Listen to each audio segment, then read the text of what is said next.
ఈ ఏడాది ఏ వర్గానికి సంక్రాంతి పండుగ సంతోషం లేదని మాజీ మంత్రి బొత్స సత్యనారాయణ అన్నారు. పండుగ ముందే మద్యం ధర పెంచారని, భూముల విలువ కూడా పెంచేశారని, భూములు కొనాలంటే షాక్ కొట్టేలా ఉన్నాయని అన్నారు. ఏ పంటకు గిట్టుబాటు ధర లేదు, ఇప్పటికీ యూరియా అధిక ధరకే దొరుకుతుందంటూ మండిపడ్డారు. విద్యార్థుల పరిస్థితి మరీ దారుణంగా ఉందన్నారు. కూటమి సర్కార్ వచ్చాక 5,600 కోట్ల రూపాయల బకాయిలున్నాయని తెలిపారు. పరిసర ప్రాంతాలు, గ్రామీణ ప్రాంతాలు తీసుకుంటే అక్కడ రైతుల పరిస్థితి ఎంత దీనంగా ఉందో, దాని మీద అధికారుల స్పందన ఎలాగ ఉందో మనం చూసాం. నాయకుల తాలూకు ఆలోచన ఎలాగ ఉందో కూడా చూసాం. ఏ ఒక్కరికి కూడా ఏ పంటకి గిట్టుబాటు ధర లేదు. పండిన పంటకి పట్టించుకుని నాదులు లేడు. దాని గురించి ఆలోచన చేసే సమయం కూడా మరి ప్రభుత్వానికి లేదు. ఆ రకంగా వాళ్ళకి వచ్చాయి. పోనీ పంట వేసుకున్న దానికి పోనీ ఎరువు కొనుక్కుందాం అనుకుంటే ఇప్పుడు కూడా 270 రూపాయలు ఉన్న యూరియా బస్తా మార్కెట్లోకి వెళ్తే 600 రూపాయలు ఉంది.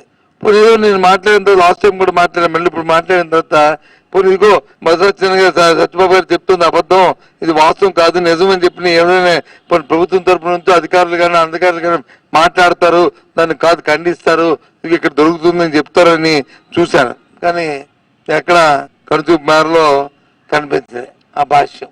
ఎందుకంటే వాస్తవాలు కాబట్టి.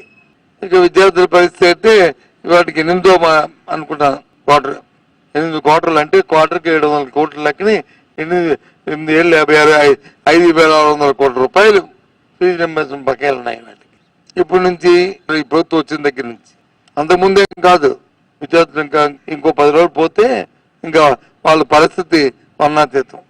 నాకు తెలిసి గత 2 నెలల నుంచి ఏ ప్రైవేట్ యాజమాన్యాలు జీతాలు ఇచ్చిన పాపన పోలే.